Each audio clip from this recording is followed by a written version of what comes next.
Frieden und offene Grenzen. Das sind Dinge, die wir heute oft als selbstverständlich ansehen. Doch als unsere Simpsons in den 70er Jahren gebaut wurden, sah die Welt noch ganz anders aus.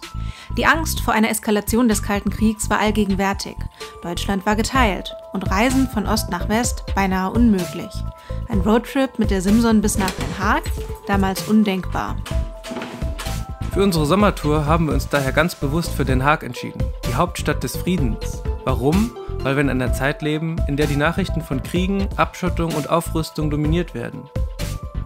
Deswegen schwingen wir uns auf die Mopeds und begeben uns auf die Suche nach interessanten Orten, die für Frieden stehen und an die Grausamkeit von Kriegen erinnern.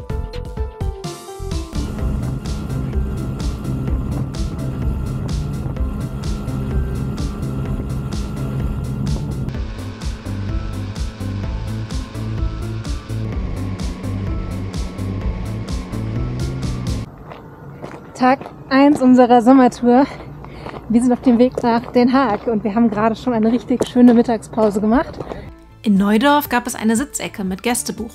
Und kaum haben wir unser Proviant ausgepackt, hielt plötzlich eine MZ neben uns an.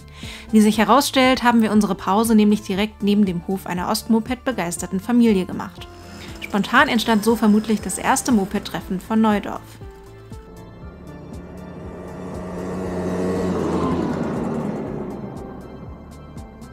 Gut gestärkt geht es über viele kleine Straßen weiter in Richtung Westen.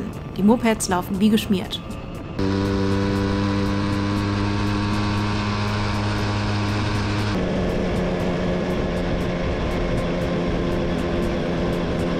Und heute war schon der erste Tag. Wir sind von Kassel bis zum Möhnesee gefahren, nach Allagen. Und es lief echt gut.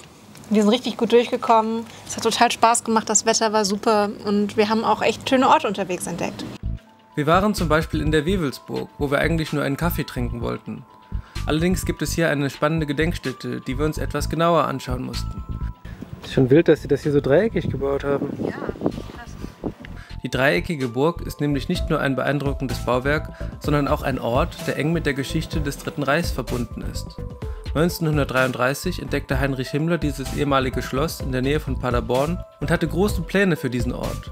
Ursprünglich war die Wewelsburg als Akademie für höhere SS-Offiziere gedacht, später plante Himmler eine monumentale Burganlage zu errichten, die als ideologische Versammlungsstätte für die SS dienen sollte, geschaffen durch Zwangsarbeit von den Häftlingen, die nur 400 Meter entfernt von der Burg in einem Konzentrationslager inhaftiert waren. Aber was genau war die SS überhaupt? Die Schutzstaffel SS wurde 1925 als Parteipolizei gegründet. Sie war Leibwache Adolf Hitlers und sicherte Veranstaltungen der NSDAP. Unter der Führung von Himmler wurde die SS zu einer der mächtigsten Organisationen im Nationalsozialismus. Sie verfolgte die politischen GegnerInnen der NSDAP, kontrollierte die Konzentrationslager und ersetzte nach und nach die Polizei. Die Völkermorde an den europäischen Juden sowie den Sinti und Roma wurden maßgeblich von der SS geplant und ausgeführt. Noch immer wird die Wewelsburg von Rechtsextremen mystifiziert. Dabei war sie bis zum Ende des NS-Regimes nichts weiter als eine große Baustelle. Umso wichtiger, dass die Gedenkstätte über dieses düstere Kapitel der Geschichte aufklärt und gegen solche Verschwörungsmythen vorgeht. Ja. Morgen geht es dann weiter auf der nächsten Etappe bis nach Essen. Davor habe ich so ein bisschen Bammel, weil wir da wirklich mitten durch die Stadt durchfahren müssen. Wir wollen in Essen noch ein paar Freunde besuchen. Und dann geht es auch schon weiter in die Niederlande. Das ist das große Ziel. Das haben wir auf unserer allerersten Moped-Tour damals nicht geschafft. Da haben wir es nur bis gerade mal nach Münster geschafft. Und dann haben die Mopeds gestreikt und wir mussten leider umdrehen. Ich glaube, dieses Mal sind wir besser vorbereitet.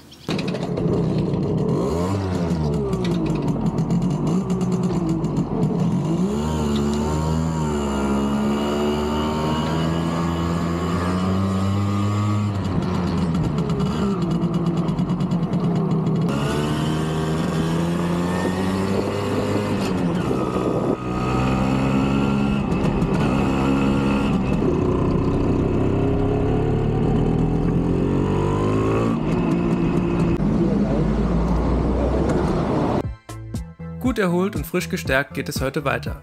Die Straßen zum Möhnesee sind an diesem Morgen vollkommen leer und traumhaft schön. So könnte es ruhig den ganzen Tag weitergehen.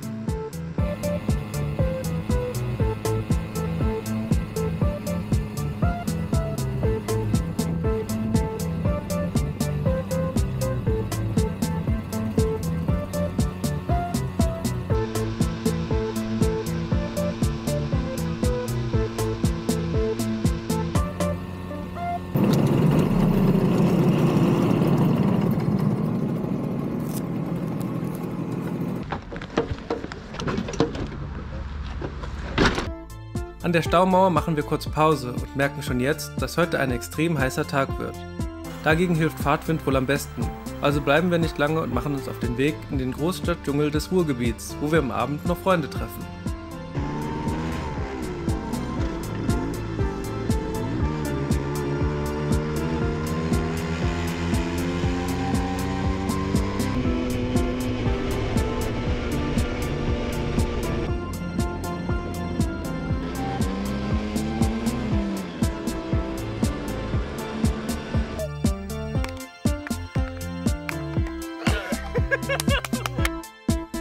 Trotzdem fahren wir am nächsten Morgen schon früh weiter, denn wir haben viele Kilometer vor uns, bis in die Niederlande.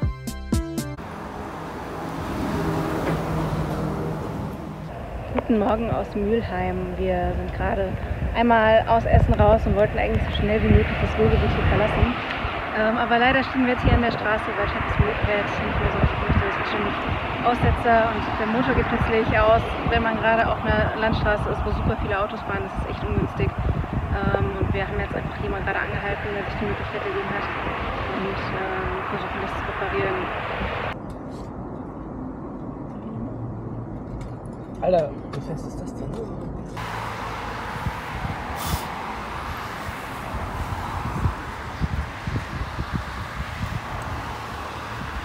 Sieht eigentlich gut aus. Das liegt bestimmt daran, dass du die rote Dichtung genommen hast. Die schwarze. Was ist hier los? Chevys Moped liegt nicht mehr. Wir haben es jetzt hoffentlich repariert. Wenn wir Glück haben, war es nur der Benzinfilter. Muss ich ihn weglassen? Ich habe hier noch einen Filter. Gibt es irgendetwas, das man nicht mit Bremsenreiniger reparieren kann? Wahrscheinlich nicht. Auf jeden Fall läuft die S50 wieder und wir können weiterfahren.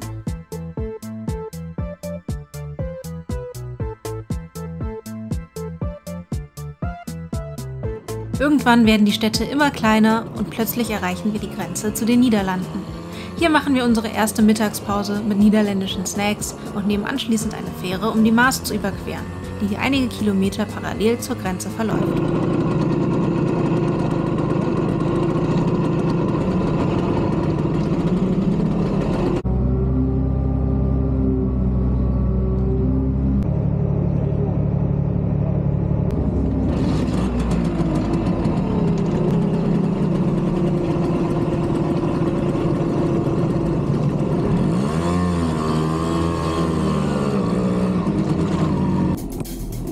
Damit stehen wir vor einer neuen Challenge. Mopeds heißen hier Bromfiets und müssen auf den Radwegen fahren. Die sind für Mopeds aber super eng und die Verkehrsführung ist gewöhnungsbedürftig.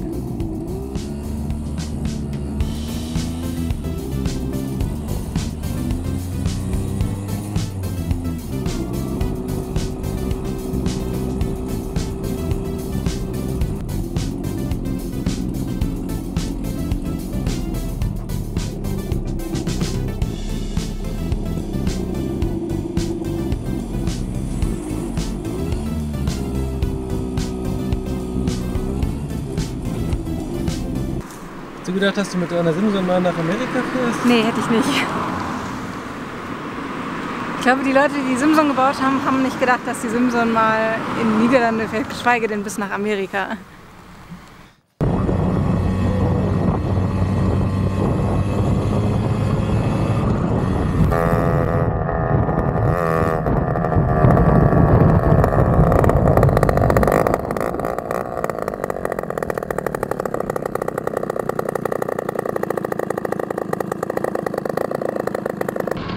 Dein Auspuff ist ab. Ich hab mich mal festdrehen.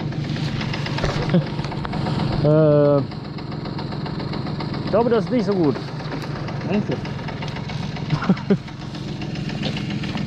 Das Zeug liegt ja noch hier irgendwo, oder? Ich habe nicht gesehen, was am Teil ist. Doch. Das ist so ein Kupferring. Eigentlich nur ein. Ach so. Und die Schelle. Den Kupferring habe ich neu, aber die Schelle müssten wir nehmen. Okay. Ich weiß nicht, wann das genau passiert ist. Direkt angehalten. Oh, das ist eine Scheiße.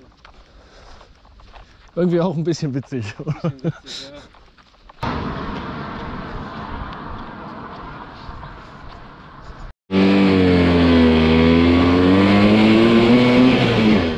Glück haben wir die verlorenen Teile schnell wiedergefunden und konnten den Auspuff notdürftig wieder festschrauben. Allerdings ist das Gewinde ziemlich kaputt. Hoffentlich hält das.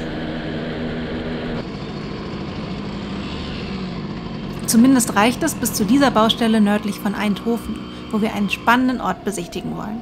Hier befindet sich das Museum Wings of Liberation, das an die NS-Zeit und vor allem an die dramatische Operation Market Garden erinnert.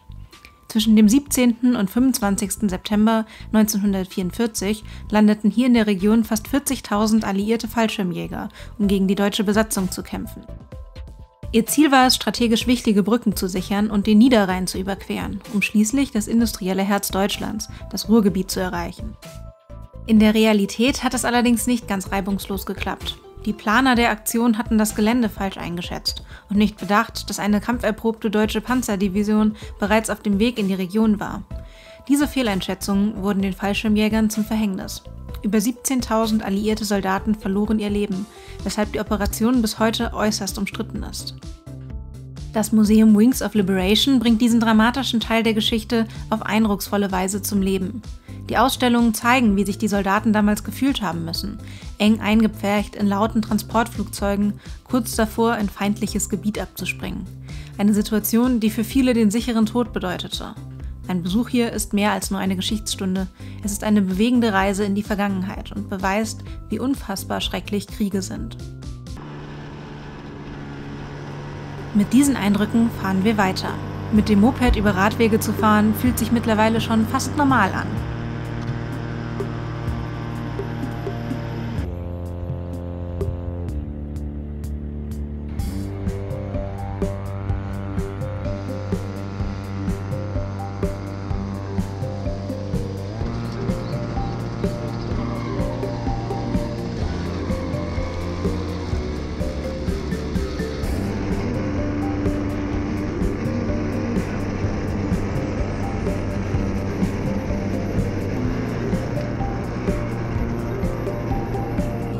Jetzt ist es auch gar nicht mehr weit bis zu unserer Unterkunft in Leckerkerk.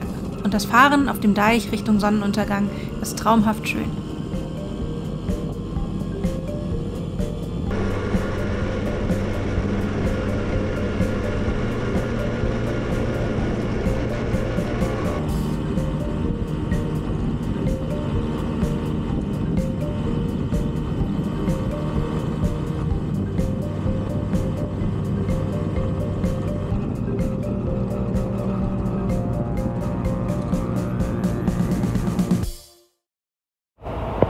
Hallo aus der Nähe von Rotterdam. Wir verbringen den ganzen Vormittag damit, sämtliche Baumärkte und Autoteilehändler hier in der Region abzuklappern und suchen nach den richtigen Ersatzteilen für die S50, die da steht und leider ständig ihren Auspuff verlieren möchte. Wir haben jetzt schon Teflonband von einem netten Schrauber geschenkt bekommen. Wir haben so eine Auspuff-Dicht-Kit-Masse und Chevy ist gerade noch in einem anderen Laden und sucht noch nach anderen Ersatzteilen und Werkzeugen. Und wenn wir das hoffentlich alles zusammen haben, dann geht es heute auf nach Den Haag. Einmal außen rum oder von hinten rum. Ja. Richtig fest zu ziehen mit dem Tool. Warte, muss ich schnappen.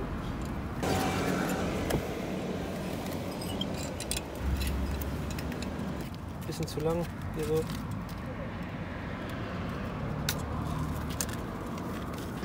Ob das hält?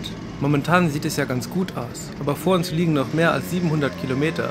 Egal, jetzt geht es erstmal weiter in Richtung Den Haag. Natürlich auf Radwegen, samt aller Vor- und Nachteile.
Kurz vor dem Ziel entdecken wir die ersten Windmühlen direkt an unserer Route.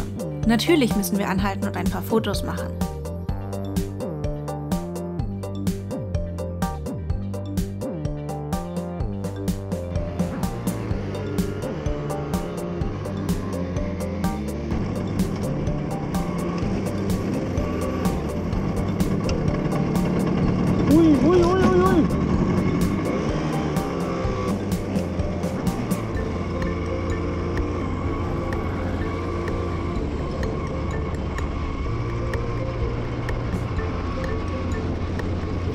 Am Eingang der Stadt stoßen wir allerdings auf eine unerwartete Hürde. In der Umweltzone von Den Haag sind nur Mopeds erlaubt, die vor 2010 gebaut wurden. Für Einheimische gibt es zwar Ausnahmegenehmigungen für Oldtimer, für Reisende aber nicht. Wahrscheinlich hat auch hier niemand damit gerechnet, dass man mit der Simson bis nach Den Haag fahren kann. Entsprechend ratlos waren auch die Mitarbeitenden der Ordnungsbehörden. Also bleibt uns nichts übrig, als die Mopeds am Stadtrand zu parken. Keine leichte Entscheidung, aber wird schon schief gehen. Auf den ersten Blick wirkt Den Haag wie eine typische Großstadt, mit ihrer touristischen Strandpromenade und dem städtischen Trubel.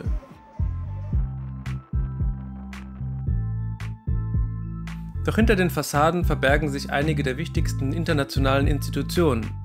Dazu zählt der Internationale Gerichtshof, ICJ, der im berühmten Friedenspalast sitzt und unter anderem darüber urteilt, ob in einem Krieg Kriegsverbrechen begangen wurden. Dabei beschränkt sich das Gericht allerdings auf zwischenstaatliche Angelegenheiten. Der Internationale Strafgerichtshof (ICC) befindet sich ebenfalls in Den Haag und ist eine unabhängige Institution mit derzeit 124 Mitgliedstaaten. Armenien ist momentan übrigens das neueste Mitglied, nachdem das Land am 14. November 2023 dem Gerichtshof beigetreten ist.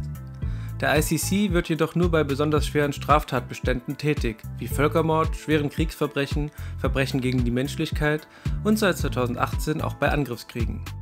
Ihr seht also, internationales Recht und zwischenstaatliche Beziehungen sind ziemlich komplex, aber trotzdem sehr wichtig für die Friedenssicherung.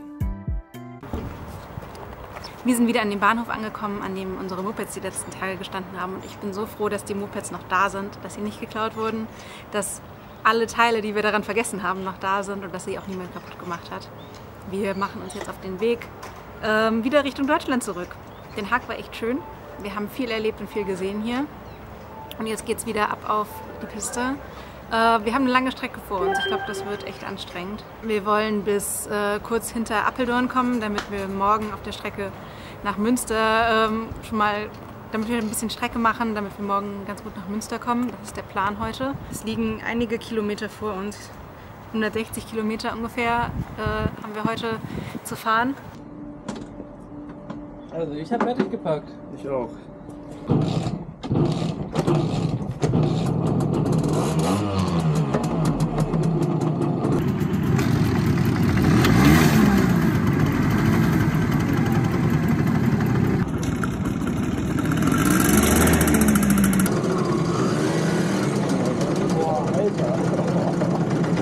Dein Licht geht, ja.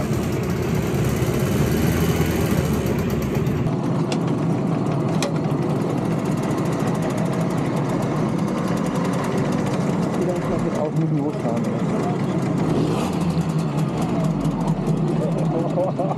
Hey Konrad, warte, lass mich vor. Alter. Das ist so ekelhaft, ja.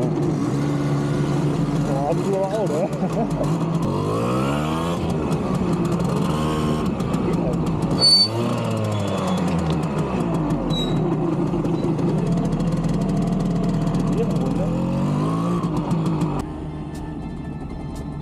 Gut, dass wir mit den Stinkern nicht durch die Umweltzone gefahren sind. Die langsamen Geschwindigkeiten auf den Radwegen bekommen den Motoren nämlich gar nicht gut und es sammelt sich viel unverbranntes Öl im Auspuff.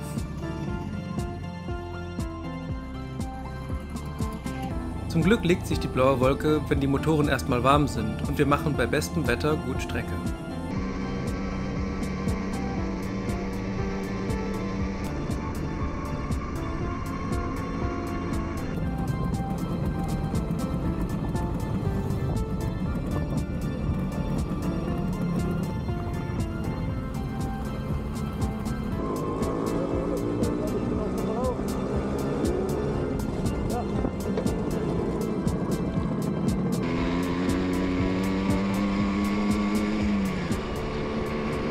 Nach einer Zwischenübernachtung in der Nähe von Deventer erreichen wir die niederländisch-deutsche Grenze.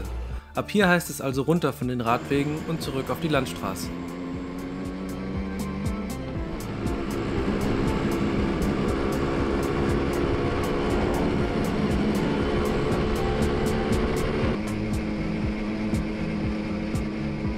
Unser nächstes Ziel ist Münster, wo wir den Friedenssaal im historischen Rathaus besichtigen. Schon von außen ist leicht zu erkennen, dass es hier um Frieden geht. Drinnen erfahren wir mehr darüber. Wie beendet man einen Krieg, der fast ein ganzes Menschenleben lang andauert und ganz Europa erschüttert? Diese Frage stand im 17. Jahrhundert im Mittelpunkt der Verhandlungen hier in diesem Ratssaal. 5 Jahre lang verhandelten die Mächtigen Europas in Münster und Osnabrück, um den Dreißigjährigen Krieg endlich zu beenden. Eine besondere Herausforderung dabei? Solche Verhandlungen in diesem Ausmaß hatte es noch nie gegeben. Weil sich die katholischen und protestantischen Gesandten weigerten, direkt miteinander zu sprechen, tagten sie an 2 unterschiedlichen Orten. Die Protestanten in Osnabrück, die Katholiken hier in Münster im Friedenssaal. Über Boten, die sogenannten Friedensreiter, wurden Nachrichten hin und her getragen. Es gab keinen Waffenstillstand, die Kämpfe dauerten an. Als der Westfälische Frieden 1648 schließlich verkündet wurde, verwandelte sich Münster in ein Meer der Feierlichkeiten. Die Menschen feierten monatelang und über dem Friedenssaal steht für alle Zeit in Stein gemeißelt: Pax optima rerum. Der Frieden ist das Beste aller Dinge. Die Verhandlungen auf dem Weg zum Westfälischen Frieden gelten als wichtige Meilensteine auf dem Weg zu einer europäischen Friedensordnung und zur Entwicklung des heutigen Völkerrechts, wie zum Beispiel die Institutionen, die wir in Den Haag gesehen haben.